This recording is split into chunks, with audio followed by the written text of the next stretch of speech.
안녕하세요. 김성길 목사와 함께하는 사람 이야기 제2단원의 G7 과정입니다. 자, 이 시간에는 전 시간에 이어서 목표를 세울 때 주의사항에 대해서 말씀을 드리겠습니다. 자, 지금까지는 우리가 목표를 세우기 위해서 뭐가 필요한지, 또 목표를 세웠으면 그 다음에 이것을 이루기 위해서는 어떻게 해야 되는지 이런 부분들을 우리가 살펴봤습니다. 자, 이 시간에는 목표를 세울 때 또 세웠을 때 주의해야 될 부분들이 있습니다. 목표라는 것은 그냥 만들어 놓는 게 아니라 실현을 해야 되는 거잖아요. 근데 이걸 하기 위해서 몇 가지 주의해야 할 것들이 있는데요. 페이지로는 44쪽입니다. 자, 그래서 좋은 목표를 세우고 그것을 실현하기 위해서는 주의해야 될 것들이 있습니다. 목표를 정하고 이루기 위해서 다음 6가지의 주의사항을 참고해 두시기 바랍니다. 자, 1번, 첫째, 일단 큰 비전을 가져라. 자, 우리가 목표를 세울 때 이미 한번 말씀을 드렸었죠. 목표는 이왕이면 큰 비전. 하나님은 항상 그 아브라함에게 갈대아 우르에 살던 그에게 세계를 보여준 거죠. 자, 세계 속에 갈대아 우르라는 것은 아주 작은 겁니다. 그런데 하나님은 세계를 보여주시고 그것을 아브라함의 비전으로 삼게 하신 거죠. 자, 갈릴리 바다에서 태어나서 성장했던 제자들에게 예수님은 천하 만민이라고 하는 비전을 심어줍니다.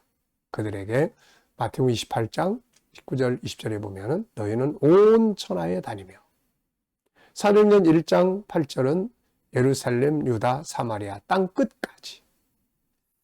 이미 말씀드린 것처럼 저는 이런 큰 비전을 경험을 해본 바가 있습니다.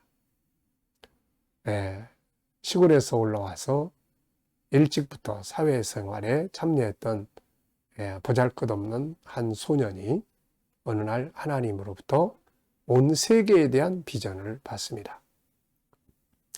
아무리 생각해도 이룰 수 있는 비전이 아니었지만 그것을 놓고 기도하기 시작했고 결국은 그 비전이 현실이 되게 되었던 거죠. 자, 그래서 우리가 비전을 세울 때는 이왕이면 큰 비전을 세우는 게 좋다. 자, 여기 이야기를 하나 써놨는데요. 일본인들이 많이 기르는 관상어 중에 코이라는 관상용 잉어가 있습니다. 이 잉어를 작은 어항에 넣어두면 5에서 8cm 밖에 자라지 않지만 아주 커다란 수족관이나 연못에 넣어두면 15에서 25cm까지 자란다고 합니다. 그러나 강물에 방류를 하면 90에서 120cm까지 성장한다고 하죠.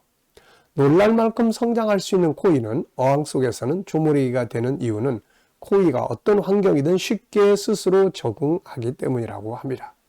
익숙해진다는 것은 사실 좋은 면도 있지만 한편에서는 무서운 것이기도 해요. 많은 사람들이 익숙한 자기의 자신을 익숙한 한계점 속에다가 가둬버리는 경우가 많거든요. 이것을 정신적 감옥이라고 합니다. 코이는 자기가 숨쉬고 활동할 수 있는 세계의 크기에 따라 조물이기가 되기도 하고 1m가 넘는 엄청난 큰 고기가 되기도 한다고 하죠. 비전이란 코이가 처한 환경과 같은 겁니다. 더 큰 비전을 꾸면 더 크게 자랄 수가 있게 되는 거죠. 자, 그래서 비전을 세울 때는 우선 가능성을 보고 비전을 세우는 게 아니다 하는 것을 우리가 꼭 기억을 해야 합니다. 제가 우리 청년들에게 경제 상담이나 이런 걸 할 때, 자, 뭐 해서 어떤 일을 하고 싶어 이런 게 아니라, 자, 목표가 뭐야? 어느 정도의 수익성을 이루는 목표를 정하면 좋을 것 같아. 쉽게 말해서 한 달에 연봉 또 월급 얼마 받으면 얼마짜리가 되고 싶어. 우선 이런 질문을 노골적으로 던져줍니다. 그리고 나서 저는 항상 목표를 정하고 그 다음에 그곳을 향해서 갈 수 있는 길들을 찾아라. 네, 이렇게 이야기를 해줘요. 항상 대부분의 많은 사람들은 내가 할 수 있는 선에서 뭔가 목표를 찾으려고 합니다. 나는 이 공부를 했고 나는 이거밖에 안 되니까 난 이 정도 회사에 난 들어가는 게 맞아. 그래서 그런 이제 비전을 갖는 거죠. 그러면 그 정도밖에 안 되는 거예요.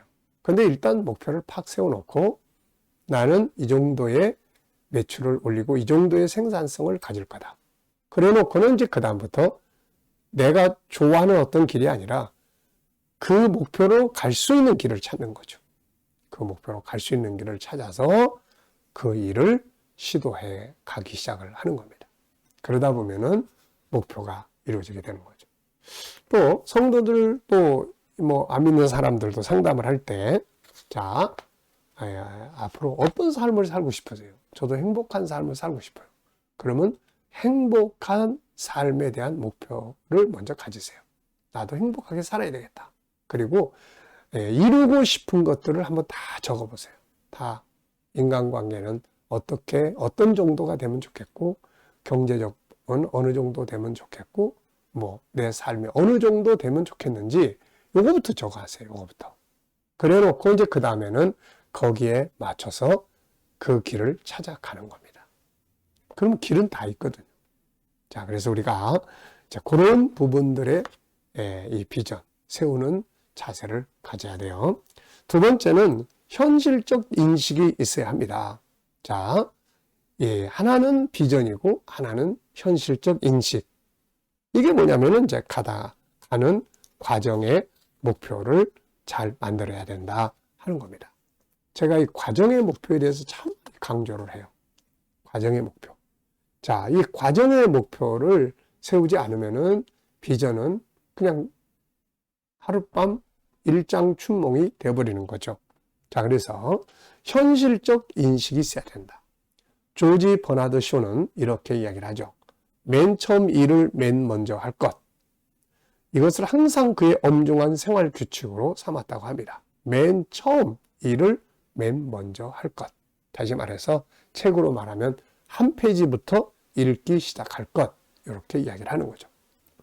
그러지 않았다면 아마 일생 동안 어느 곳에 출납기원으로 일을 하고 끝났을지도 모르죠. 그의 계획은 매일 5장씩 글을 쓰는 것이었죠. 그는 그 계획에 따라 9년 동안 매일 5장씩 계속했었습니다.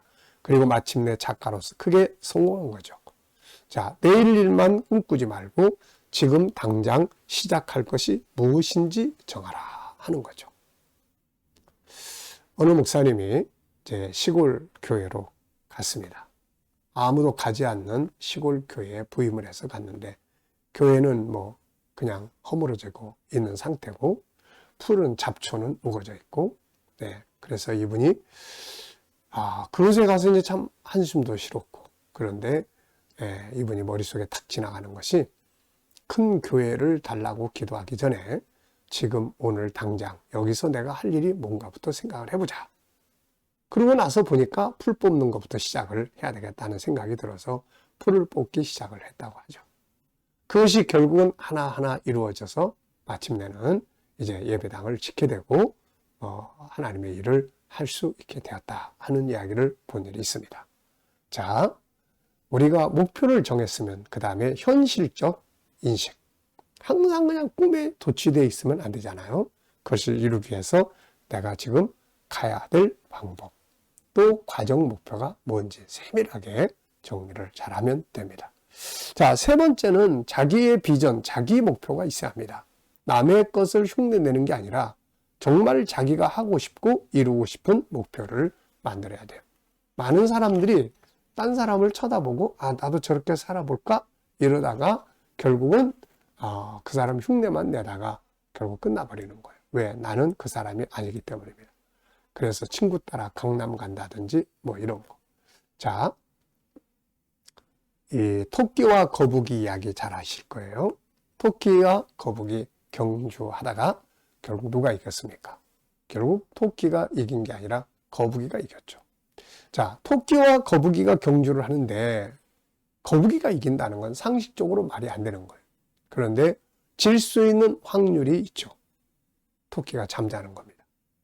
잠자는 것보다 결국 가는 거북이가 더 빠른 거죠. 자, 그러면 왜 토끼는 잠을 잤을까요? 거북이하고 경쟁을 했기 때문에 그런 거예요. 지금 거북이는 사실 토끼하고 경쟁의 대상이 아닙니다. 비교의 대상이 아니에요. 토끼는 앞에 있는 목표를 향해서 가야 했던 겁니다. 그러니까 자기 목표가 있어야 되는 거예요. 자기 목표. 오늘 우리가 목표를 정할 때는 항상 남 흉내 내는 게 아니라 내가 가고 싶은, 내가 하고 싶은, 내가 해야 할 목표를 정하는 것이 중요하다 하겠습니다. 자, 남은 것은 또 다음 시간에 진행하겠습니다. 감사합니다.